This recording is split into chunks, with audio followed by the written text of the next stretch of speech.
Na prefeitura, Elialdo, eu já participei de vários conselhos. Já acredito que você, por ser mais antigo do que eu, também já tenha participado de vários conselhos. Conselho é fundamental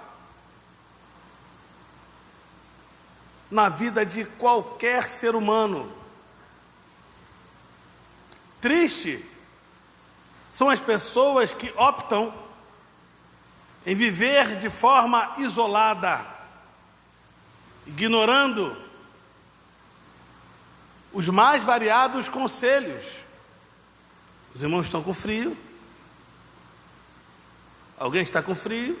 Estou vendo todo mundo, algumas pessoas de braço cruzado. Está tudo bem? Então tá bom.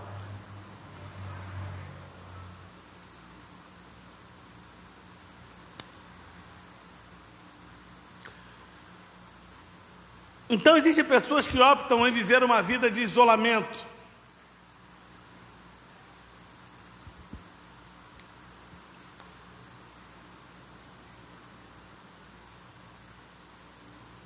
Existem conselhos dos mais antigos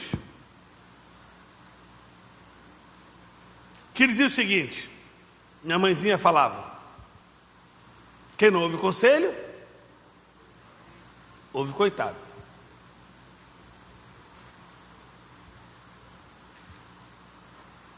Os mais, digamos, espertos, entre aspas, diz o seguinte: se conselho fosse bom,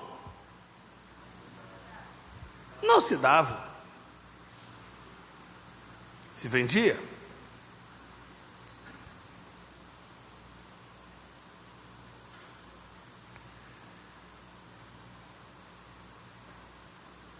A grande verdade é que vivemos numa época em que as pessoas estão mais preocupadas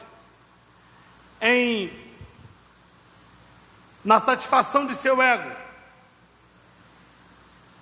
sem, na verdade, se preocupar em buscar os melhores conselhos. Conselho é fundamental para que uma empresa se mantenha viva. Não façam investimentos nefastos. Lembram desses conselhos assim, ó? São provérbios dos antigos. Quem se mistura com porco? Me diga com quem tu andas.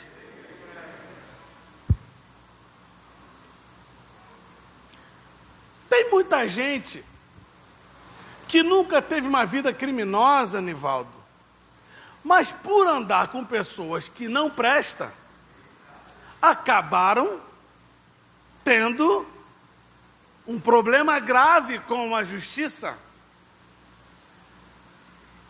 só porque estava na hora errada,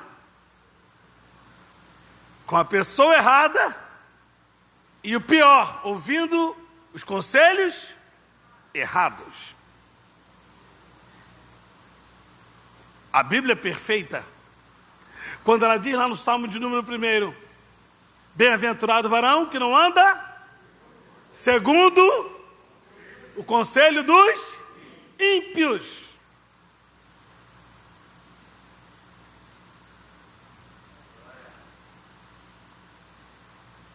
Eu vou mostrar algo aqui para vocês, biblicamente, do desastre que é ouvir conselhos de ímpio. Olha que o salmista está dizendo aqui no Salmo de número 1: feliz é aquele, bem-aventurado é aquele que não ouve conselho dos ímpios. Só que nós vivemos hoje uma época, Joilson, em que nós queremos satisfazer os nossos próprios egos, sem nos importar em parar para ouvir. Ora, para que eu vou no culto de terça-feira? Para o pastor ficar dando seus sermões? Eu gosto do culto de domingo, pô. Eu gosto daquela coisa do... todo mundo balançando, eu gosto daquela coisa. Veja, o texto que nós lemos é um texto que ele é claro, ele é definidor, não havendo sábia direção, o povo cai. Mas na multidão de conselheiros, há segurança. Salomão sabia exatamente o que ele estava fazendo, porque assim que ele assume o trono, a primeira coisa que ele faz é trazer para si conselheiros. Por quê? Porque ele era um jovem rei. Ele era novo e precisava, sobretudo, de ouvir os melhores conselhos, conselheiros que na época serviam o seu próprio pai. Sim. Agora existem pessoas que querem ouvir apenas aquilo que alimente o seu próprio ego. Quer ver? Isaías capítulo 30, versículo 10. Vamos ver o que diz. Isaías 30, 10. Leia, por favor. 1, 2, 3.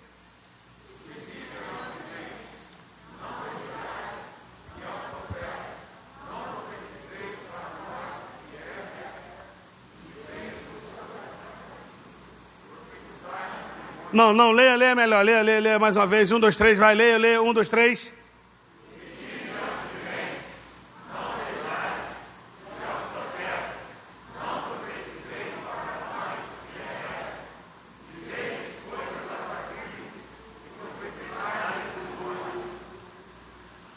Trocando em outras palavras, queremos ser enganados. Optamos em ser enganados. Queremos viver embaixo do engano. Para nós, irmão Paulo, o que vale é que você fale aquilo que a gente quer ouvir. Eu não estou preocupado se o que você vai falar vai surtir efeito para modificar, para melhorar, para endireitar, para direcionar a minha vida. Não, eu quero apenas ouvir aquilo que me traga satisfação. Independentemente do que estou vivendo. Eu quero satisfação. Veja que eles se reúnem e dizem: diga para os profetas, não profetizei para a gente que é correto não, hein? Dizei para nós coisas aprazíveis. Como isso está lotado. Tem pessoas que já não querem mais ouvir a palavra, optam em ter para si gurus espirituais. Ó, o que você está trazendo para mim hoje? Já sabe que vai te dar um negocinho. Alimente meu ego. Eis aí que eu falo contigo, meu servo. Estou te trazendo algo maravilhoso ao teu coração. Fique tranquilo, porque tudo que você sonhar, antes de você sonhar, já te dei. Já te entreguei. Ou seja, quero ouvir apenas aquilo que seja ilusório. Ainda que ele sabe que não vai se cumprir absolutamente nada. Mas como eu quero viver embaixo dessas balbúrdias, dessa mentira, para mim é isso que vale.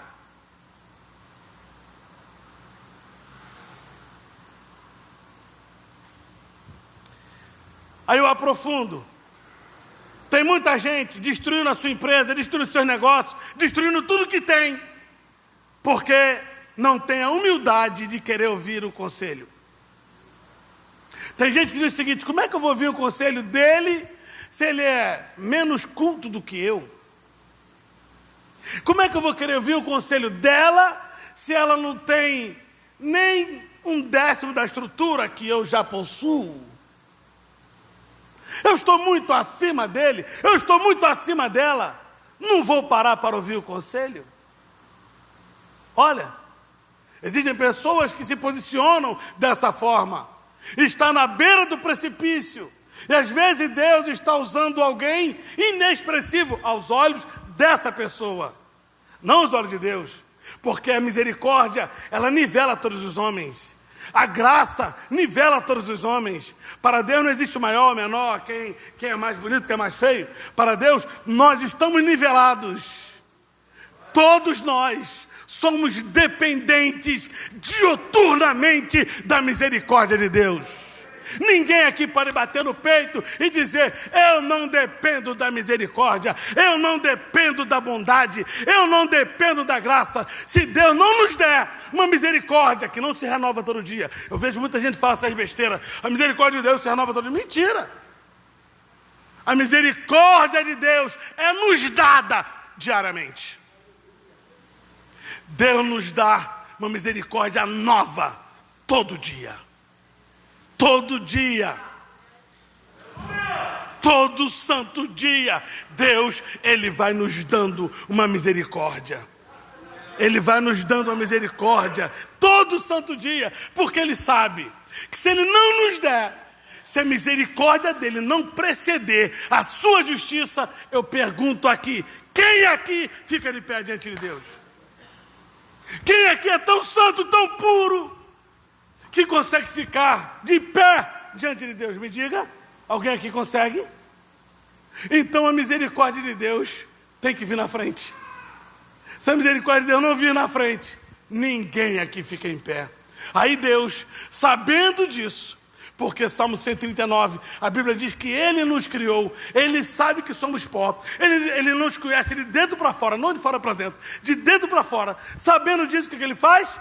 Toma-lhe misericórdia. Toma-lhe misericórdia. Aí alguém pergunta a Jesus assim: Senhor, quantas vezes eu tenho que perdoar? 7 vezes? Não. 70 vezes 7. Isso o quê? Anualmente? Não. Semestralmente? Não. Mensalmente? Não. Quinzenalmente? Não. Você tem que perdoar 70 vezes 7 diariamente. Olha só o pensamento de Deus para o homem. O que é isso? É Deus nos cercando de misericórdia. Ainda que você cometa uma série de insensatez espirituais, Deus está dizendo: fique tranquilo, porque para cada erro eu tenho uma misericórdia. Não sei se todos entenderam.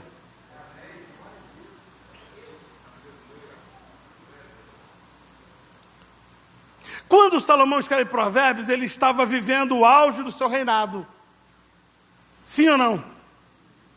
Tudo que aquele jovem rei, pastor Marco, fazia, dava certo. Tudo. Tudo que Salomão fazia, dava certo. Você sabia que Salomão ganhava uma fortuna só para aconselhar? Sabia disso? Que reis de outras nações vinham para ouvir o jovem rei? Por que isso? O que foi que Salomão pediu a Deus, quando Deus deu a ele a oportunidade? Pode pedir que eu vou te dar, o que você quiser. E ele pede o quê? Sabedoria para guiar o teu, porque ele dizia: o povo não é meu, o povo é teu. Então eu preciso que o Senhor me dê sabedoria para eu fazer pelo menos aquilo que o Senhor queira que eu faça. E pela sabedoria veio tudo. Veio fama não, porque Deus não dá fama a ninguém, Deus dá sucesso. Fama é um estádio meteórico que vai lá em cima e depois desaparece. Deus não, Deus dá sucesso, porque sucesso é uma estabilidade. E Deus prometeu isso a Josué. Se meditar nesse livro, dia e de noite, assim como fui com Moisés, serei com você. Assim como ele foi próspero, você também será. Todas as coisas te serão possíveis. O que ele está dizendo para Deus? O que Deus está dizendo para ele? Eu te garanto sucesso ministerial. Fique tranquilo. Então Salomão, quando escreve Provérbios, ele estava vivendo o auge do seu reinado. E ele faz um livro de aconselhamento. É ou não é delicioso ouvir Provérbios? É ou não é delicioso ler Provérbios? Quando você começa a ler Provérbios, você fala: meu Deus do céu, é maravilhoso. Salomão fala para quem não gosta de trabalhar: vai ter com a formiga ou o preguiçoso. Provérbios. Tem gente que na hora do trabalho quer orar, na hora do trabalho quer pregar. Não, porque a Bíblia diz eu preciso pregar insta e tempo e fora do tempo. Não, mas agora você está produzindo. Deus é organizado. Agora é para trabalhar, preguiçoso. Aí ele fala, vai ter com a formiga, porque a formiga trabalha no verão para descansar no inverno.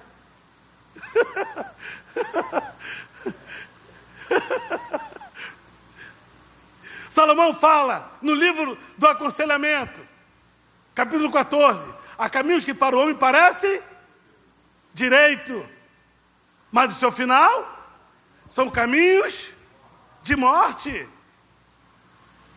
É em Provérbios, no capítulo 17, que Salomão faz uma revelação extraordinária acerca do que o seu pai era com Jonatas.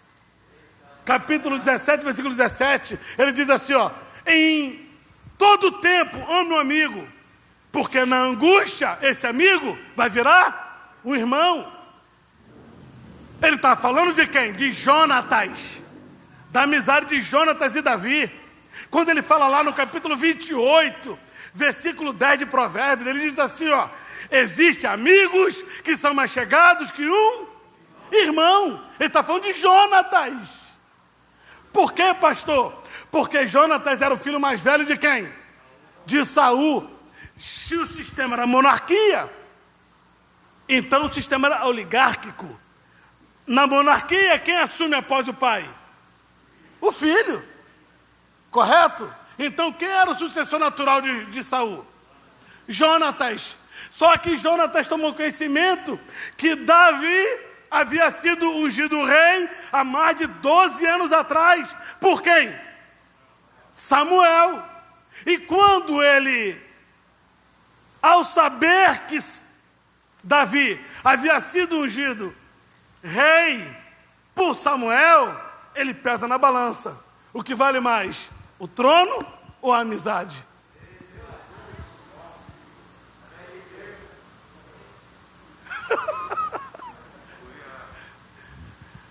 Aí tu vai falar assim, mas como é que o senhor está tendo esse pensamento? Isso é uma heresia, pastor. Não, calma. Eu te provo. Biblicamente. Eu não falo do que eu ouvi falar. Eu falo do que pesquiso. Ei. Saul queria matar Davi ou não? Por quê? Por quê? Ciúmes. Queria matar Davi. Quantas vezes Saul tentou matar Davi? Várias. E quem era a pessoa que avisava a Davi para ele fugir? Jonatas. Se Jonatas quisesse que Davi fosse morto, ele falaria alguma coisa? Porque Jonatas, pastor Marlon, pastor Wilfred, fazia parte do conselho do pai, do conselho de segurança do pai. Então ele sabia as tratativas de Saul. Olha, vou preparar uma armadilha para matar a Davi. Ninguém pode falar nada aqui, hein? E quem falava era justamente o sucessor do trono. Porque entre o trono e uma amizade, eu fico com a amizade. Eita coisa boa. Aí, Davi, antes de morrer, contou toda essa história para o seu filho Salomão.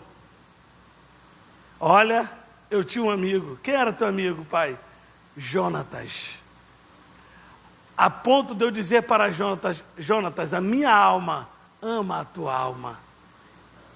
Eu amo você, Jonatas.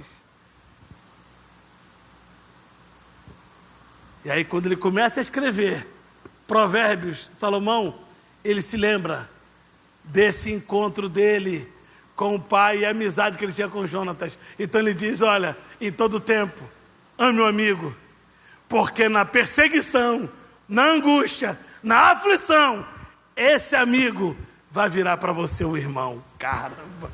Foi Jonatas e Davi. É nesse livro de Provérbios que ele diz assim, ó, capítulo 4. A mulher sábia edifica a sua e a tola, com a sua própria mão, destrói. É nesse livro. É nesse livro, o livro dos aconselhamentos.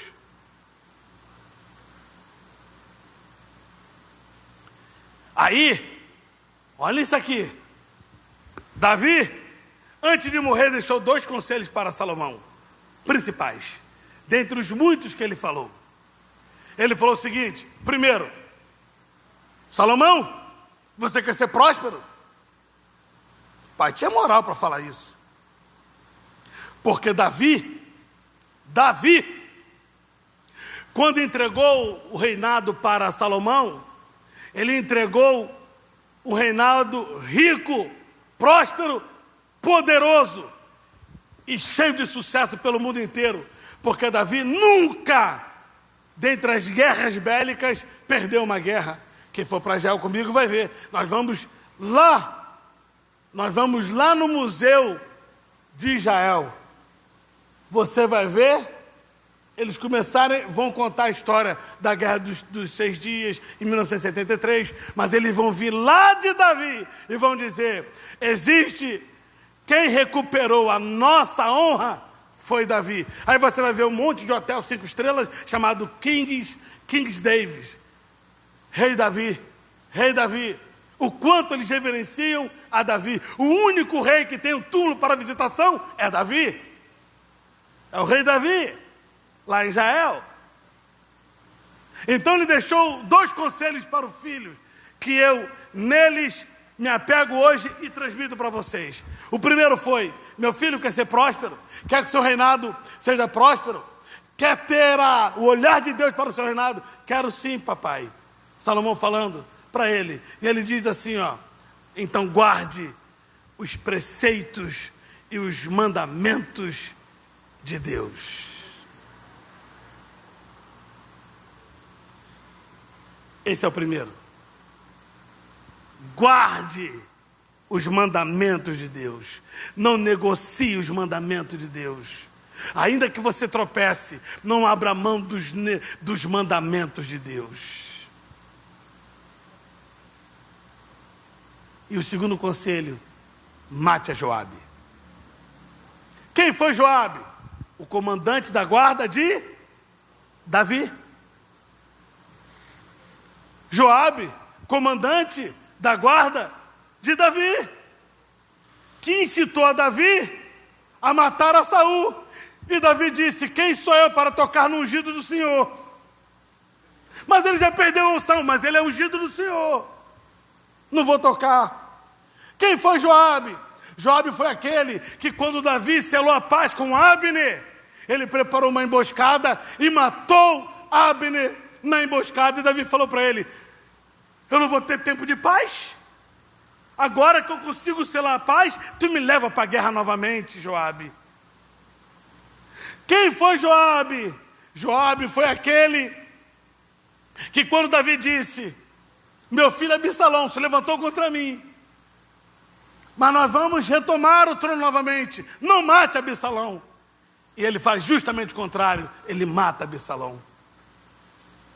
Quem era Joabe? Trazendo para os dias de hoje, Joabe era um obreiro muito bom, porque ele foi um comandante muito bom, mas que tinha espírito independente, fazia o que queria. Obreiro que tem espírito independente pode pregar muito, pode cantar muito, pode plantar bananeira, mas ele é perigoso. Por quê? Porque ele tem espírito independente, faz o que quer sem medir as consequências.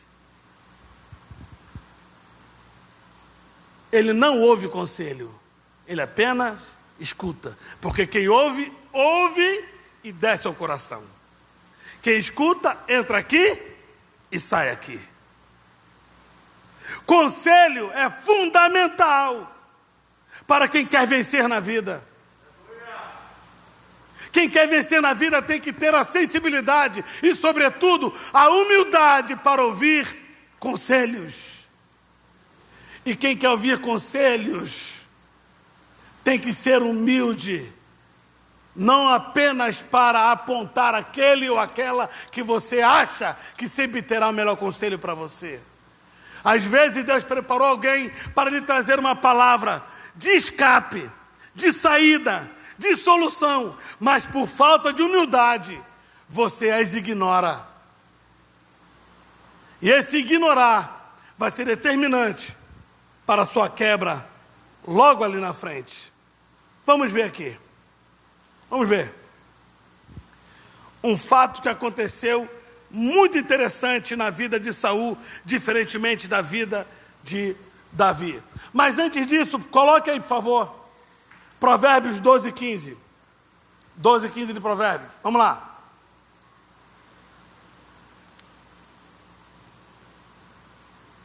Leia, por favor.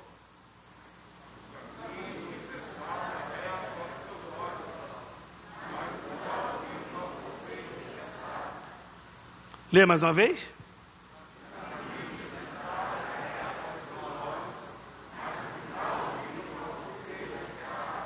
O insensato, ele tem um caminho, ele acha que aquilo está certo, independentemente de qualquer situação. Ele olha, firma e diz, é isso aí que eu tenho que fazer mesmo. É nem saber. Não está nem aí para as consequências. Tem muita gente enrolada por causa disso. Tem muita gente endividado aí por causa disso.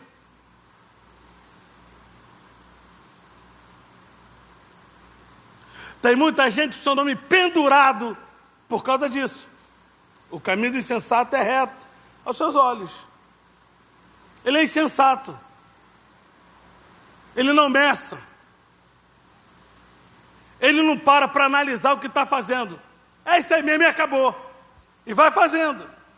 E quer a aprovação de todo mundo. E se você não aprova o que ele está querendo, pronto. Você é uma pedra de tropeço, está puxando o tapete dele, não consegue ter sensibilidade, está querendo vê-lo destruído. Esse é o insensato. O insensato, ele acha que tudo que ele faz está certo. Só ele é o certo, irmão Paulo. Só ele é o perfeito. Só ele consegue fazer tudo com exatidão, com inteligência, com capacidade. Só ele consegue. É um insensato. Tudo que ele faz, ele acha que está certo aos seus olhos. Por isso tem muita gente aí perdendo imóvel, perdendo casa, perdendo tudo. Por quê? Porque é insensato.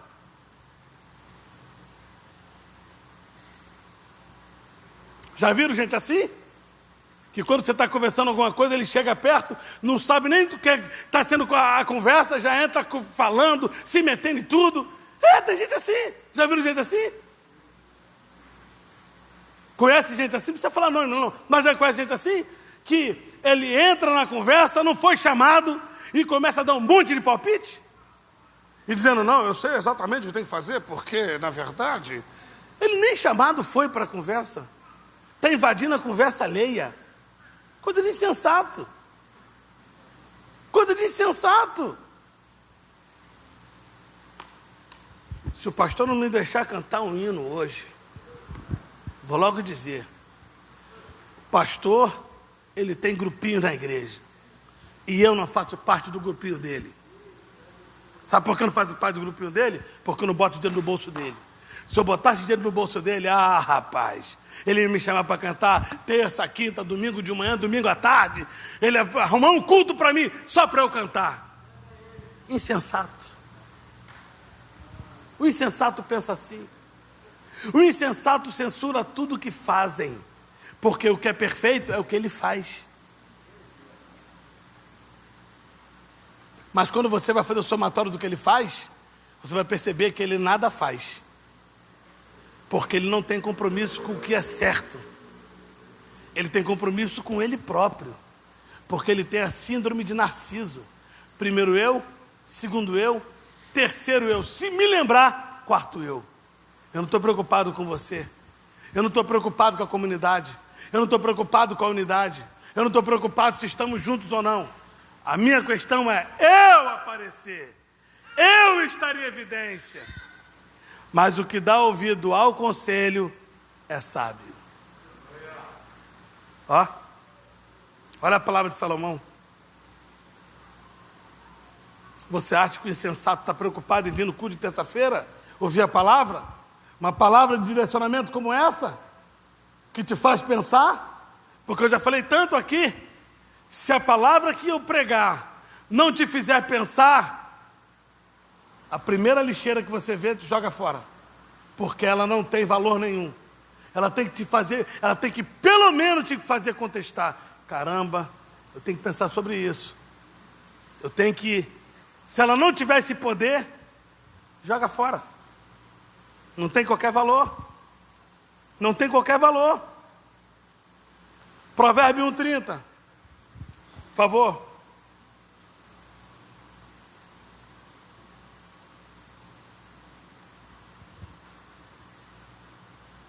(1:30).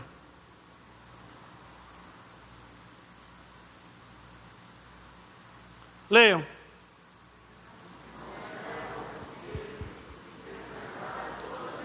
Não, preciso que vocês leiam com mais intrepidez esse texto aí, que ele é muito forte. 1, 2, 3.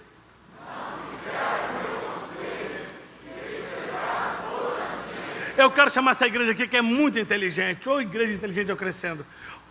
Por favor, pensem comigo. Eu lanço o desafio aqui. Eu sou relativista.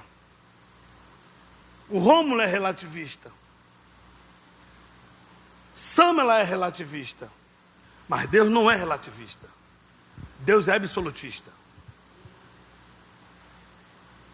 Eu estava com o Humberto e com a Mila. Que dia foi? Que dia foi? Sábado. Estávamos numa programação. E eu estava dizendo para ela assim, para ele, eu consigo detectar com sensibilidade a diferença entre o homem que rouba R$1 e o que rouba R$1 milhão. Para mim, o que rouba R$1, ainda que ele vá para sustentar o teu vício ou coisa parecida, para mim é um miserável. É um miserável. Porque quem rouba R$1, miserável. Coitado. Agora, quem rouba R$1 milhão, esse é um profissional do crime. Ok? Você consegue também ter essa diferença? Que rouba que rouba R$1 milhão. Deus não tem isso. Deus não tem isso. Para Deus, pecar é errar o alvo. Deus é absolutista. Tanto que roubou R$1, quanto que roubou R$1 milhão, para Deus é a mesma coisa. Ok? Então leia o texto mais uma vez. Leia.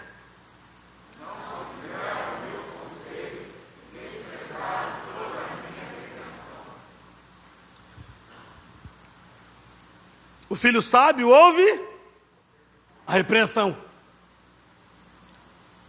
O filho sábio ouve a repreensão.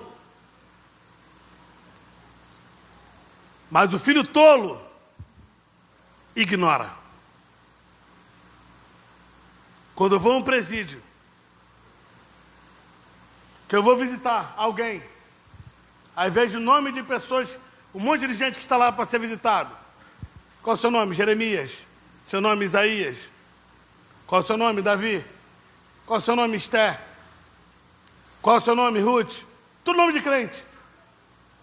Aí eu pergunto, vocês são evangélicos? Éramos evangélicos. Saímos da igreja. Por quê? Porque não ouvimos conselhos.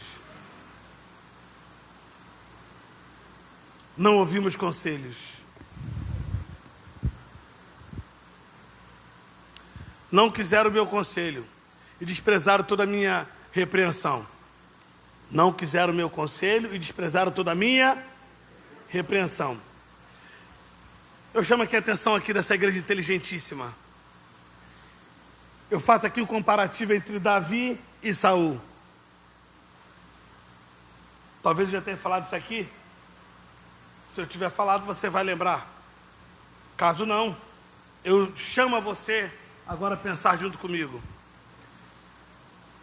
Quem mais cometeu transgressões? Davi ou Saul? Vou repetir. Quem mais cometeu transgressões espirituais? Davi ou Saul? Está diminuindo a fala? Ou vocês estão mantendo com convicção? Quem mais cometeu transgressões?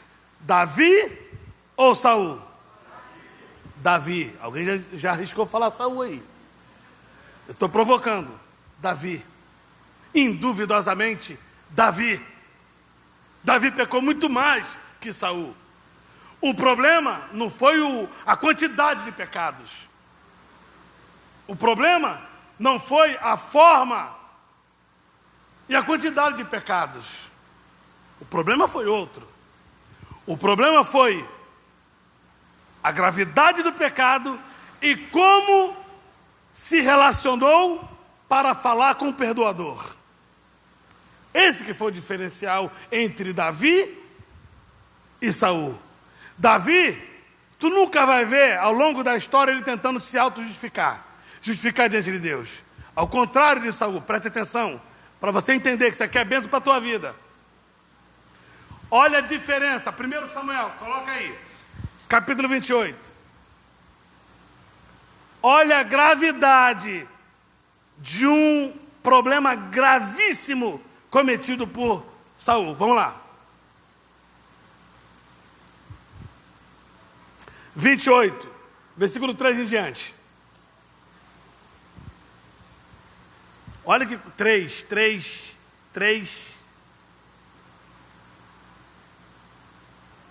28, 3.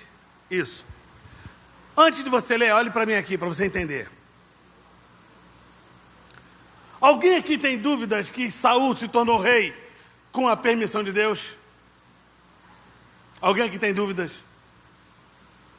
Qual foi o primeiro rei de Israel? Vou repetir. Qual foi o primeiro rei de Israel? Saul. Participe, porque quando você fala, o seu subconsciente capta melhor. Ok? Qual foi o primeiro rei de Israel? Saul. Por que Saul? Porque Deus, ouvindo o clamor do povo, porque o povo estava vendo as outras nações que tinham reis e Israel tinha um governo teocrático. Deus governava através de profetas. Nesse caso era Samuel. E o povo queria ter um monarca. Ah, vocês querem? Então eu vou achar um dentre o povo para governar sobre vocês. Então Deus achou a Saul. Se alegrou de Saul. E não só se alegrou de Saul, escolheu diretamente a Saul para que ele fosse rei. Ok? Então vamos lá. Saul reinou 40 anos, 3 anos e meio de bênçãos e 36 anos e meio de desgraça. Por quê? Vamos ver, você vai entender isso aqui agora. Vai, leia, pode ler.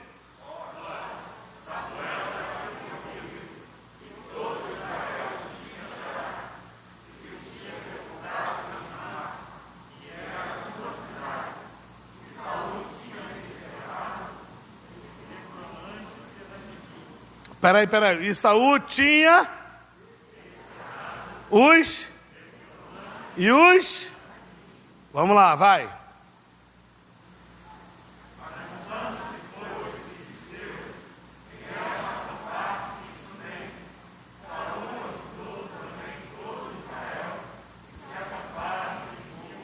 Vai.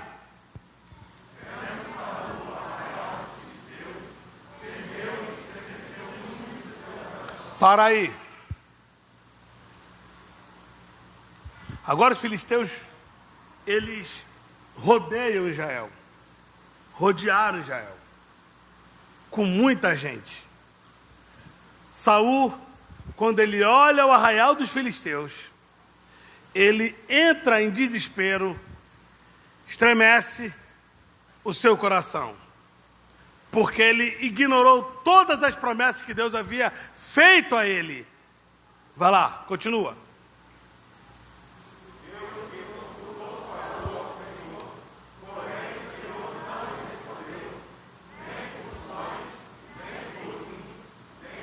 Para aí. Alguém aqui concorda que o silêncio de Deus é uma resposta? Vou perguntar mais uma vez. Vocês estão com medo? Isso aqui é uma aula. Alguém aqui concorda que o silêncio de Deus é uma resposta? Se você concorda que o silêncio de Deus é uma resposta, você não pode buscar outro subterfúgio. Nem sempre Deus vai falar no tempo que você quer que Ele fale. Deus vai falar no tempo certo, no tempo dEle. E importa que aquele que é filho e servo espere com humildade o momento de ouvir a voz do seu Deus.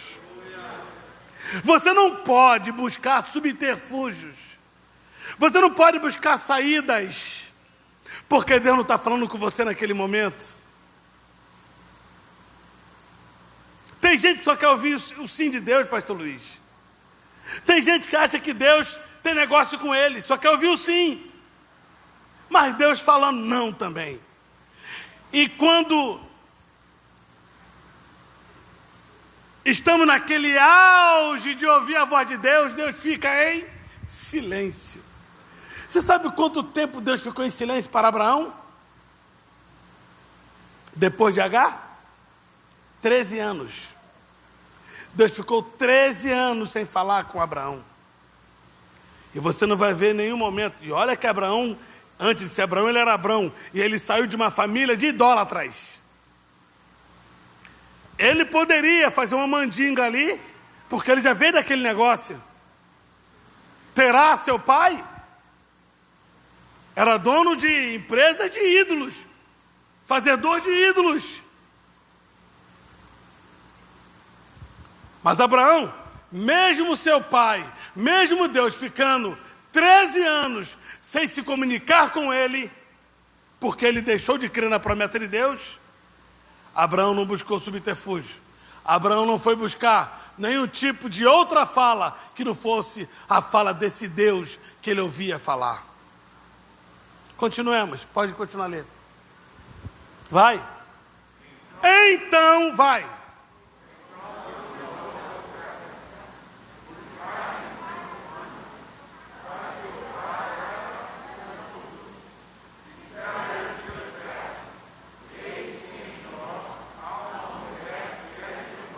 Olha só, olha que coisa grave, olha que coisa grave, pastor Nivaldo, pastor Marcos, pastor Luiz, olha que coisa grave. Ele consulta o Senhor, Deus não fala nada, e ele fica como? Desesperado, e começa a conversar com os seus servos, que de conselheiro não tinha nada, porque ninguém ali se levantou, pelo menos para dizer, isso não está certo. Todos, de forma unânime, disseram o seguinte, um dos servos, eis que em Edor há uma mulher que é, alguém tem dúvida que seja necromante? Bruxa, feiticeira. Agora o rei de Israel está buscando ouvir a voz de uma feiticeira. Meu Deus. 8, vai. Olha que coisa grave, vai lá.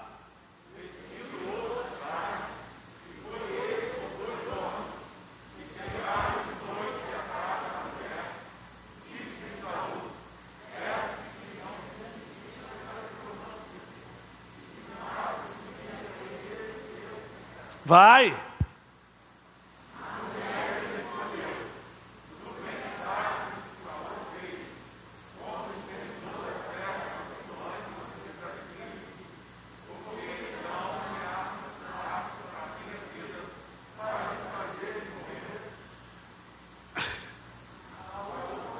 Meu Deus, olha só, Saul, porém,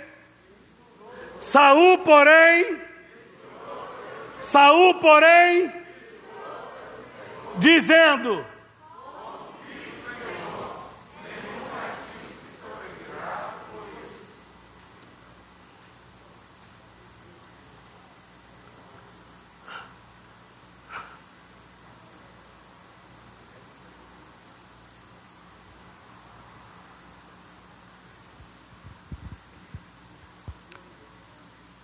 olha que coisa grave.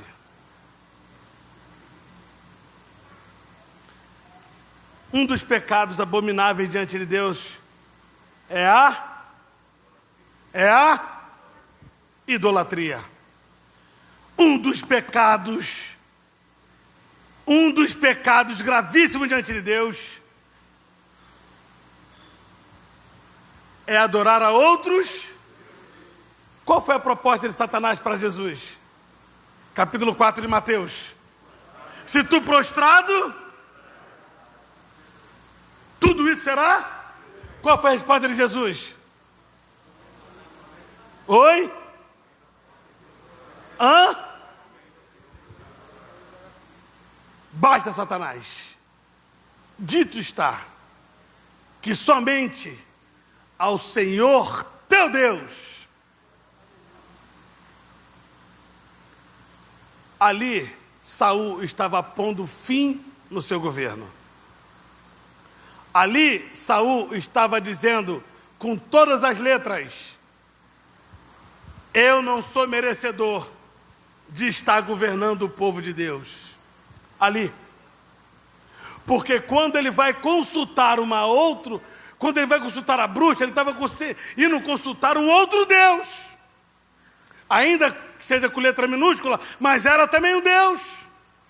Ignorando o Deus que o colocou naquele lugar.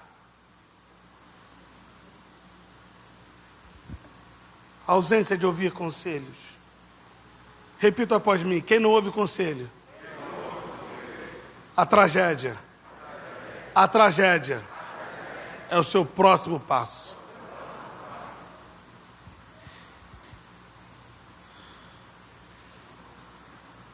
Eu já vi muita gente destruída por isso. Qual é o valor que Deus dá ao conselho? Rapidamente. Qual é o valor que Deus dá ao conselho? 1 Reis, capítulo 22. Primeiro livro dos Reis, capítulo 22, versículo 19. Qual é o valor que Deus dá ao conselho? Leia, por favor.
Volta 19.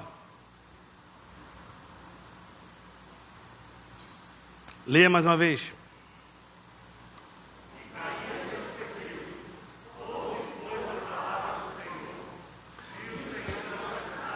Vi o Senhor assentado no seu trono e todo o seu conselho espiritual. Essa tradução a gente sofre um pouquinho com ela. Mas ali não é exército, ali é conselho. E viu o Senhor assentado no seu trono e todo o seu conselho espiritual em pé junto a ele, à sua direita e à sua esquerda. E aí depois houve aquela conversa e o que eles iriam fazer. O conselho, por que Deus, sendo onisciente, conhecedor de todas as coisas, precisa de ter um conselho? Por quê?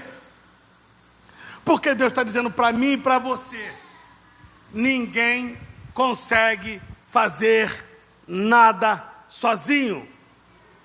Precisamos ter conselhos. Precisamos ter conselheiros. Eu preciso do pastor Wilfley. Eu preciso do pastor Marlon. Eu preciso do pastor Elialdo. Eu preciso do pastor Luiz. Eu preciso do evangelista Humberto. Eu preciso do pastor Nivaldo. Por quê?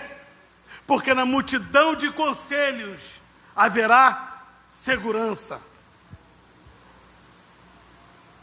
Não é porque você é mais sábio ou mais experiente que você não precisa ouvir ninguém. Você tem que ser humilde para ouvir as pessoas. Você tem que ser humilde para ter uma percepção que alguém pode ter uma palavra melhor do que a sua, pode ter uma saída melhor do que a sua.